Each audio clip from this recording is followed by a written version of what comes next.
Are you a beginner and have been looking to try out new strategies online? Then look no further, because I will introduce you to an absolute wall breaker in the Pokemon metagame. Although old but gold, Zangoose is an option many players will often look past because the stats on their own aren't particularly eye-catching. They are alright at most. That is at least until you notice its ability, Toxic Boost, which boosts its attack by 50% when it's become poisoned by literally anything. So Toxic Orb is the perfect item for it to hold. Now, before we get into the move pool, let's talk about the nature that it should be played with, the Terra type, and the distributed effort values. So, all the distributions will be on screen now, but let me elaborate on its nature and why I specifically chose Jolly. Although it should be fairly obvious as to why that is the nature that it is. But to be perfectly honest with y'all, you can play Zangoose either with Adamant or Jolly nature.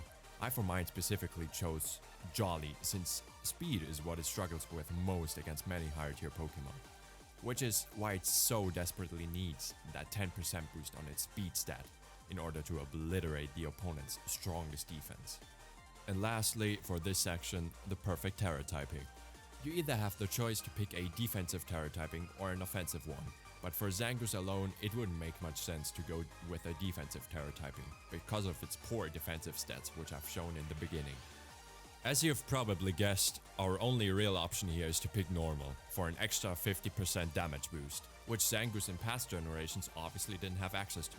So the playstyle we're going for here has been buffed drastically.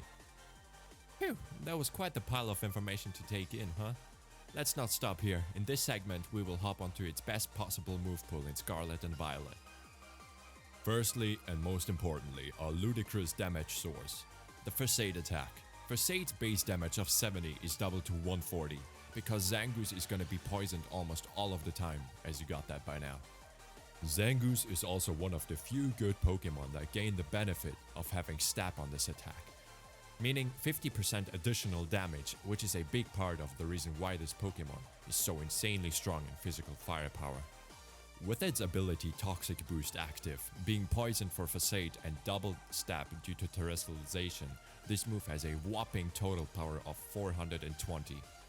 Without Terra, it would still be a massive 315 power move.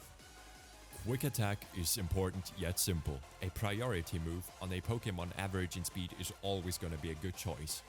Considering this is a quick attack, it's also going to be dealing a good chunk of damage, which is just so valuable on a priority move. Shadow Claw in this Pokemon generation is gonna be our substitute for Zangoose losing its ability to learn Knockoff while transitioning from Generation 8. Besides being the best coverage move for it, in my humble opinion, I decided this move would be best in case opponents would be wanting to raise their defensive stats into oblivion, since it has a good chance of landing a critical hit, which, in case you didn't know, surpass any defensive boosts the opponent has set up. Last but certainly not least, Protect is yet another simple one. You need one turn in order for your Toxic Orb to trigger, and this just so happens to be the safest way to stall a turn. Just you watch out to not get predicted, as it is a fairly obvious move to use with Zangoose.